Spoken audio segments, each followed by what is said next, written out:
আমি শুধু চেয়েছি তোমায়। পর্ব সংখ্যা ৬৬, লেখনীতে সুরাইয়া রাফা। ঘন্টা, মিনিট, সেকেন্ড যেন চোখের পলকেই মিলিয়ে গেল। পেরিয়ে গেল কয়েক মুহূর্ত। এই কয়েক মুহূর্তকে কয়েক হাজার বছর বলে মনে হলো এরিসের। আত্মাটা ক্ষতবিক্ষত হয়ে যাওয়ার পরেও শরীরটা যে কোন দৈব বলে মেনশনের গেট অবধি এসে পৌঁছেছে তা জানে না মাফিয়া বস। ঝড়ের পরবর্তী বিধ্বস্ত প্রকৃতির মতোই থমকে আছে চারিপাশ।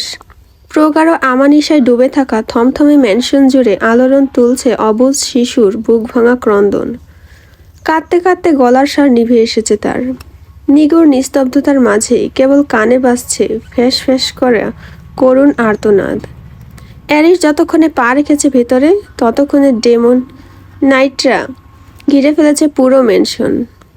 গার্ডদের কঠোর তৎপরতায় আবারও ফিরে এসেছে সব আলো। খুব কৌশলে বিদ্যুৎ সরবরাহ বন্ধ করে দেওয়া হয়েছিল, সেই সঙ্গে সব সিসিটিভি ফুটেজও। আশেপাশের তুষার বেছানো জমিনে অগণিত পায়ের ছাপ। খানিক আগেই যেই রক্তের নৃশংস খেলায় মেতেছিল হায়নার দল, তা আর অনুমানের অপেক্ষা রাখে না। আশেপাশের গার্ডরা সব ফরেনসিক নিরীক্ষণে ব্যতিগ্রস্ত। পেছন থেকে কালো পোশাকধারী দুটো গার্ড অ্যারিসকে সঙ্গ দিতে এলে হাতের ইশারায় তাদের থামিয়ে দিল মাফিয়া বস। একাকী নিশ্চল পদক্ষেপে সে ধীরে ধীরে এগিয়ে গেল ভিতরে। উপরের জানালা গলিয়ে নেমে আসা ফেরি লাইটের ঝকঝকে রোশনায়ে অদ্ভুত সুন্দর লাগছে প্রাসাদতুল্য ভবনটাকে। অথচ পায়ের কাছে মুখ থুবড়ে পড়ে থাকা নৈশ প্রহরীদের ছিন্ন ভিন্ন লাশ পূর্বাভাস দিয়ে গেল ভয়াবহ এক প্রলয় ঝড়ের। অনুভূতিহীন ফাঁকা মস্তিষ্কে অ্যারিস লাশ দুটো যেন দেখেও দেখল না। নিষ্প্রিয় ভঙ্গিতে পায়ে মারালো রক্তাক্ত মেঝে। তার নিষ্প্রাণ শূন্য দৃষ্টি তখনও ঘরের মাঝে নিবদ্ধ। ভেতরের ঘরটা এত সাজানো কেন? যেন উৎসব লেগে আছে আজ। অ্যারিসের সরল কপালে অচিরেই বেঁকে গেল। আত্মা ফুরে বেরিয়ে আসা দীর্ঘশ্বাসটাকে গলায় আটকে অস্থির পায়ে সামনে এগোলো সে। ১, ২, ৩। ৩ সেকেন্ডের ব্যবধানে চোখের সামনে থমকে গেল গোটা পৃথিবী। স্তব্ধ হয়ে গেল অ্যারিস ইউভান। ব্যাকুল নেত্রদ্বয় সেখানেই আটকে রইল, যেখানটায় রক্ত ভেজা শরীর নিয়ে গলা কাটা মুরগির মতো মৃত্যু যন্ত্রণা ছটফট করছে তার প্রেম, তার অনুভূতি, তার জীবন মরণ বেঁচে থাকার একমাত্র কারণ, তার আধার হৃদয়ের আলোর বিচ্ছুরণ, তার অনিশ্চিত ভবিতব্যের তার সাকুরা। একটা জায়গা বাদ নেই। সমগ্র শরীর ভিজে আছে রক্তরঞ্জিত লালিমায়। পরনের সাদা রঙের মেক্সি ফ্রকটা ধারণ করেছে লাল বর্ণ। কোমল মুখশ্রী, সুন্দর হাত, মোম নরম ফর্সা পা, সবখানে রক্ত আর রক্ত। শীর্ণকায় শরীরটাতে ক্ষত চিহ্নের অভাব নেই। পেটের অগ্রভাগে 2 হাত চেপে ধরে অসহনীয় যন্ত্রণায় কাতরাচ্ছে মেয়েটা। রুহুটা বোধহয় গলার কাছে আটকে আছে ওর। ঈশানীকে পুরোপুরি না মেরেই ক্ষান্ত দেওয়ার উদ্দেশ্য ছিল না সাইকোপ্যাথের। তবে মুখোশ খুলে যাওয়ার পর এক মুহূর্ত আর সময় নষ্ট করেনি সে। মাফিয়া বসের নখ দর্পণ থেকে গা বাঁচাতে দৌড়ে পালিয়েছে যত দ্রুত সম্ভব। অ্যারিসের পা থমকে আছে, সেই সঙ্গে থমকে আছে হৃদস্পন্দন। রুক্ষ চোখ দুটো আজ ব্যথায় কাতর। বুকের উপর যেন পাথর চাপা দিয়েছে কেউ। তেমন করেই রুদ্ধশ্বাসে ডেকে উঠল মানব, প্রেম আমার। মাফিয়া বসকে এতটা দুর্বল কেউ কোনোদিন দেখেনি, কেউ না। ও তো মনস্টার। দুর্বলতাকে পুঁজি বানিয়ে মানুষকে নিঃশেষ করে দেওয়াই হলো ওর আত্মিক বাসনা। কিন্তু আজ কি হলো এই জানোয়ারটার? হৃদয়ের ব্যথায় এতটা কাতর, এতটা। আজকে বোধহয় নিজের এই ভাঙাচোরা সত্তাটাকে লুকানোর জন্যেই ভেতরে আসতে বারণ করলো অধীনস্থ লোকগুলোকে। প্রেম আমার। আবারও সেই নিভে আসা কাতর সম্মোহন। জীবটাকে খুব ভারী মনে হচ্ছে, সেই সাথে জড়িয়ে যাচ্ছে কণ্ঠস্বর, সেই সম্বোধন যা শুনলে বরাবরই বেকুল হয়ে ওঠে রমণী। অথচ আজ তার সাড়া নেই, পাশ ফিরে তাকানোর শক্তিটুকু অবধি নেই।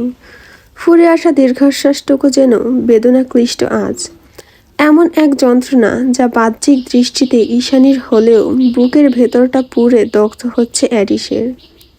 ক্ষতবিক্ষত হৃদয়ের হদিশ না করেই আচ্ছন্ন হয়ে এসে ঈশানীর নিকট এগিয়ে এলো।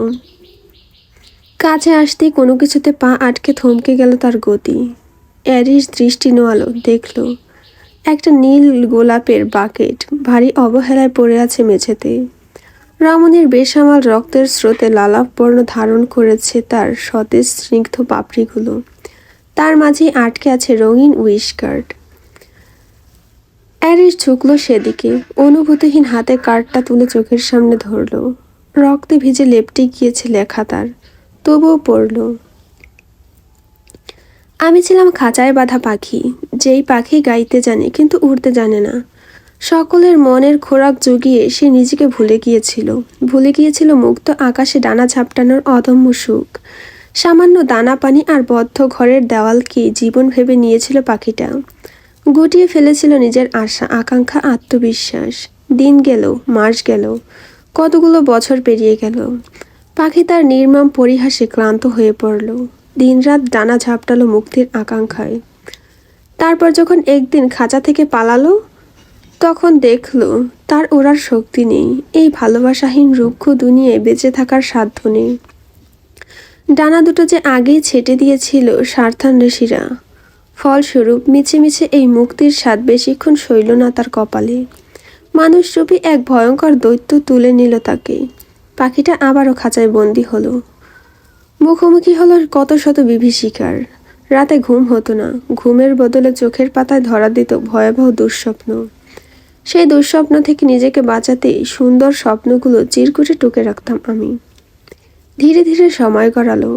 আমার মনে হতে লাগলো এই পাখির মতো বন্দি জীবনে কিছু একটা পরিবর্তন ঘটছে, পাল্টে যাচ্ছে সব।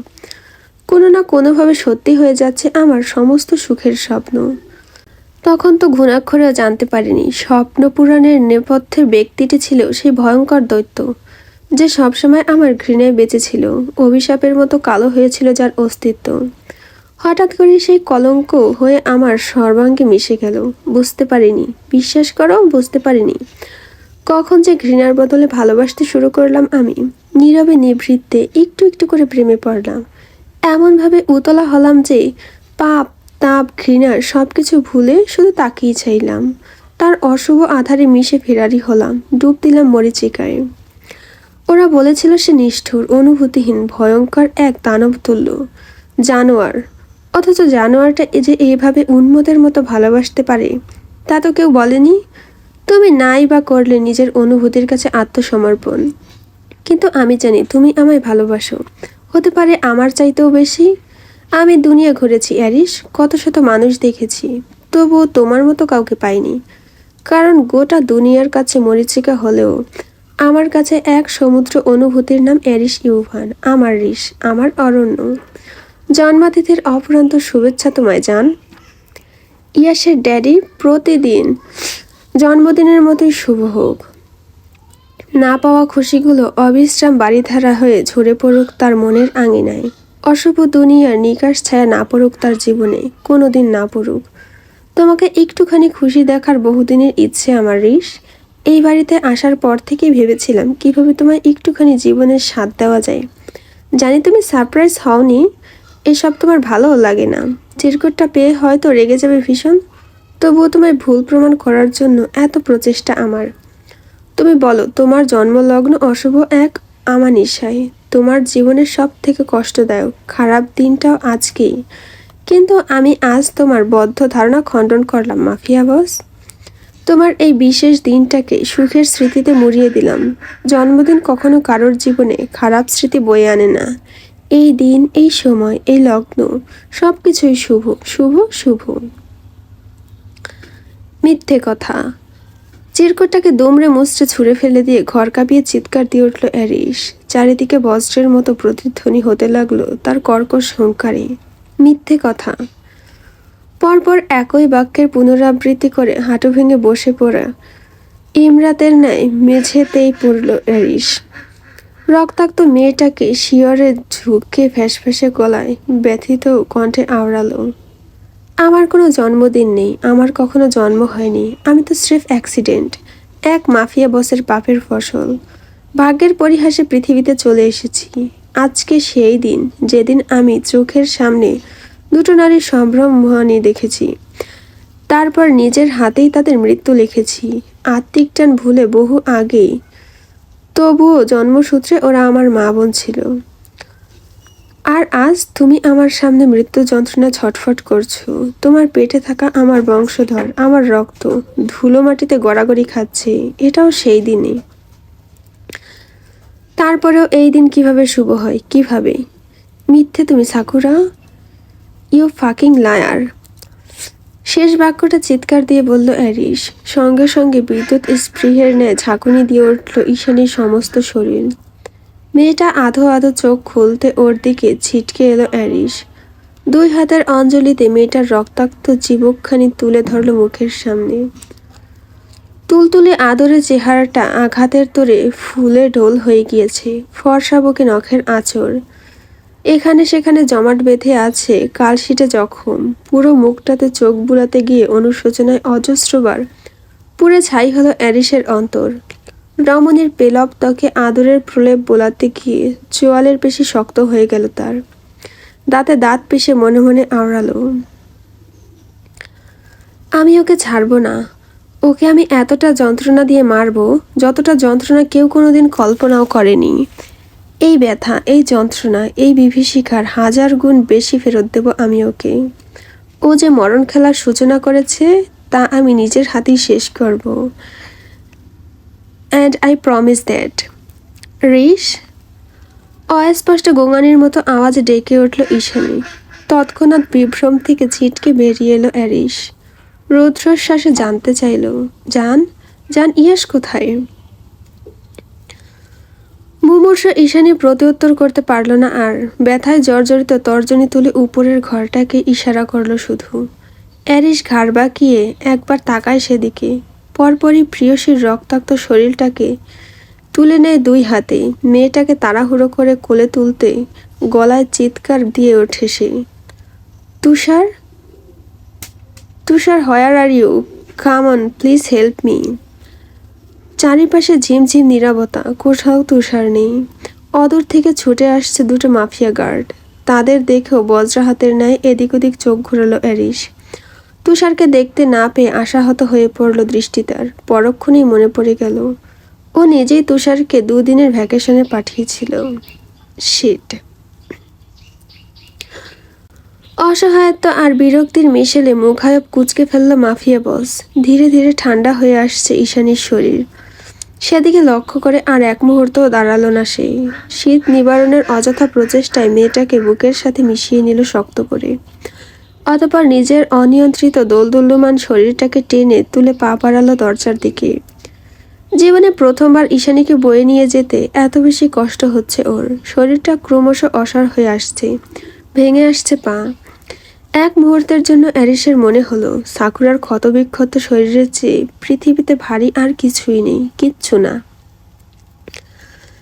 ফেলে যাওয়া রক্তে মিছিল, রক্তরঞ্জিত পদচ্ছাপ আর মাফিয়া বসের ভগ্ন হৃদয়ে তীব্র হাহাকার যেন তখনও থামেনি। বেদনাক্লিষ্ট সুর তরঙ্গের মতোই প্রতিধ্বনিত হয়ে চলছিল মেনশনের প্রতিটি দেওয়াল থেকে দেওয়ালে। আমারে আগুনের ছাই জমে জমে কত পাহাড় হয়ে যায়, আমারে ফাগুনের দিন গুনে গুনে আরো ধাও হয়ে যায়। ইয়াকুতিয়া রাজ্য।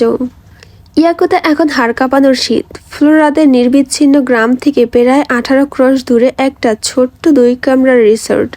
ফ্লোরাকে নিয়ে সেখানেই উঠেছে তুষার। ছোট্ট শৌখিন অথচ উষ্ণতায় পরিপূর্ণ। এখানে মোবাইল নেটওয়ার্ক নেই, ইন্টারনেট সেটাও মেলে না দুষ্কর। অথচ সময়টা যেন এখানে আটকে আছে, থমকে গিয়েছে পৃথিবী। সকাল পেরিয়ে বিকাল আসে, বিকাল গড়িয়ে সন্ধ্যা নামে, তবুও ভালোবেসে ক্লান্ত হয় না ওরা। গত 2 দিন ধরে ঘরের বাইরে পা রাখেনি দুজন, না তো মুখ দেখেছে ওদের কেউ। 3 বেলা সময় করে বেয়ারা এসে খাবার দিয়ে গিয়েছে, ব্যাস এইটুকুই। এর বাইরে আর কিছুই জানার, বোঝার, দেখার প্রয়োজন পড়েনি। বহু বছরের আকাঙ্ক্ষা, আকর্ষণ, অভিব্যক্তি, অভিমান সব যেন প্রাপ্তির আনন্দ হয়ে লুটিয়ে পড়েছে ওদের দ্বারে। বেডরুমের এক পাশে ফায়ার প্লেসে দাউ দাউ করে আগুন জ্বলছে। কাঠ কয়লার খুটখাট আওয়াজ ভেসে আসছে সেখান থেকে। ঠিক তার অন্য পাশেই শ্বেত শুভ্র নরম বিছানায় নিজের একমাত্র প্রিয়তমাকে নিয়ে ভালোবাসার আনন্দিত উল্লাসে মাতোয়ারা তুষার। লতানো কামনীয় দেহের প্রতিটি ভাঁজে নিজের সূক্ষ্ম কর্তৃত্ব ফলিয়ে পরিতৃপ্ত তার অন্তঃকরণ। ভালোবাসার আবেশে বুঝে আছে দুনয়ন। রুশ রমণীর দুর্বল নিবারণ শরীরটা ভেঙেচুরে পড়ে আছে তার বুকের ওপর। এক হাতে কম্পিউটার টেনে অনাবৃত শরীর দুটোকে ঢেকে দিল তুষার। অতঃপর বুকের সাথে লেপ্টে থাকা প্রিয়তমার ঘর্মাক্ত ক্লান্ত চেহারায় একপল দৃষ্টি বুলিয়ে প্রশ্রয়ের কণ্ঠে আওড়ালো, আর ইউ টায়ার্ড? সামান্য চোখ তুলল ফ্লোরা। অন্তরঙ্গ মুহূর্তের পর এই লোকের চোখের সাথে কিছুতেই চোখ মেলাতে পারে না সে। এভাবেই ভালোবাসার পরেও আড়ষ্টতায় জমে থাকে। জাফরানি রঙে ছেয়ে যায় তার ফর্সা মুখ। ফলস্বরূপ তুষারের হাবভাবে বিভ্রান্ত হয়ে উল্টো প্রশ্ন ছুড়ল মেয়েটা, আমাকে দেখে কি মনে হয়? প্রচণ্ড টায়ার্ড। ঝটপট উত্তর দিল তুষার। যা শুনে কপাল বেঁকে গেল ফ্লোরার। বিরক্তিতে জ্বলে উঠল তৎক্ষণাৎ। দেখছেন টায়ার্ড, তবুও প্রশ্ন করছেন, আশ্চর্য। রমণীর রাগ দেখে হেসে ফেলল যন্ত্রমানব। পরপরই ওর কানের কাছে ঠোঁট ছুঁয়ে আচ্ছন্ন কণ্ঠে হিসেল। আমি আরও 10 ঘন্টা 23 মিনিট এখানে আছি। তুষারের দুষ্টুমিতে লাজে আরক্ত হলো রমণী। স্বামীর পানে অসহায় দৃষ্টিপাত করে ঠোঁট উল্টালো আদুরে গলায়। কিছু বলতে যাবে, তার আগে বিপ বিপ আওয়াজে আসনি সংকেতে মুখর হয়ে উঠল কক্ষ। অজ্ঞাত ফ্লোরা এদিক ওদিক দৃষ্টি বুলিয়ে তুষারের উদ্দেশ্যে বলল, এটা তো আপনার ঘড়ি। ফ্লোরার কথায় সচকিত হয়ে উঠল তুষার। তৎক্ষণাৎ হাত বাড়িয়ে তুলে নিল ঘড়িটা। ইন্টারনেট কানেক্ট হওয়ার সঙ্গে সঙ্গে সিগন্যাল এসেছে, রেড সিগন্যাল। ও মাই গড! ধরফরিয়ে উঠে বসলো তুষার। ফ্লোরা তৎপর হয়ে শুধালো, কি হয়েছে? অ্যারিসের হার্টবিট, ব্লাড প্রেশার দুটোই হাই। তুষারের এহেন কথায় উদ্বিগ্ন ভাটা পড়ল মেয়েটার। মেয়েটা নিরুত্তর স্বরে বলল, হতে পারে অ্যারোস এসের সঙ্গে। না। বাক্য সম্পন্ন করতে পারল না ফ্লোরা। তার আগে ওকে মাঝপথে থামিয়ে দিয়ে বিছানা ছাড়ল তুষার। তড়িৎ হাতে শার্টের বোতাম লাগাতে লাগাতে রুদ্ধশ্বাসে বলে উঠল, এটা কখনোই স্বাভাবিক সিগন্যাল নয়। কোনটা বিপজ্জনক সংকেত সেটা আমি ভালো করেই জানি। ফ্লোরার হৃদয় খামচে উঠল। কে জানে আবার কোন বিপদ আসতে চলেছে তার স্বপ্নের মতো সুন্দর জীবনে। সুখের মুখ দেখতে না দেখতেই কেন হারিয়ে যাচ্ছে সব। টলমলে চোখে তুষারের যাওয়ার পানে তাকিয়ে রইল মেয়েটা। ঠিক যেন যুদ্ধের প্রস্তুতি নিচ্ছে, তেমনভাবেই রিভলভার, বুলেট সবকিছু লোড করে গুছিয়ে নিল সে। যাওয়ার আগে শান্ত চোখে অশ্রুসিক্ত ফ্লোরার দিকে চাইল একবার। এতটুকু দূরত্বই সহ্য করতে পারছে না মেয়েটা। মেয়েটা সারা জীবন কাটাবে কি করে ওর সঙ্গে? বুক ফুঁড়ে বেরিয়ে এলো দীর্ঘশ্বাস। পরপরই বৃদ্ধাঙ্গুলির ডগায় প্রিয়তমার কম্পমান চিবুক তুলে অনুভূতিহীন বাক্য ছাড়ল যন্ত্রমানব। এটাই আমার জীবন ফ্লোরা, এভাবেই বাঁচতে হবে তোমায়, তাই মানিয়ে নাও। কান্না গলায় জড়িয়ে আসে ফ্লোরা। ঠোঁট কামড়ে ফুপিয়ে উঠে বলল, আবার কবে দেখা হবে আমাদের? এবারে 2 কদম পিছিয়ে আসে তুষার। অনুভূতিহীন মাপকাঠিতে যথাসম্ভব লাগাম টেনে লাভ হয় না বিশেষ। রুশ রমণীর মায়ের আষ্টেপৃষ্টে জড়িয়ে ফেলেছে অন্তর। এখান থেকে বের হওয়া অসম্ভব। সহসা গ্রীবাদেশ বাঁকিয়ে রমণীর মসৃণ কপালে চুম্বন আঁকে যন্ত্রমানব। আদ্রই গলায় অভয় দিয়ে বলে, যত দ্রুত মিশন শেষ হবে আমি অপেক্ষায় থাকব। বিপরীতে আবার ঠোঁটের আগায় অনুভূতির নোংর ফেলল তুষার। কপালে কপাল ঠিকই হিসিয়ে বলল, ভালোবাসি। অশ্রুপ্লাবনে কণ্ঠরোধ হয়ে আসে ফ্লোরার। তবুও থেমে থেমে জবাব দেয় সে, আমিও ভালোবাসি, ভীষণ ভালোবাসি।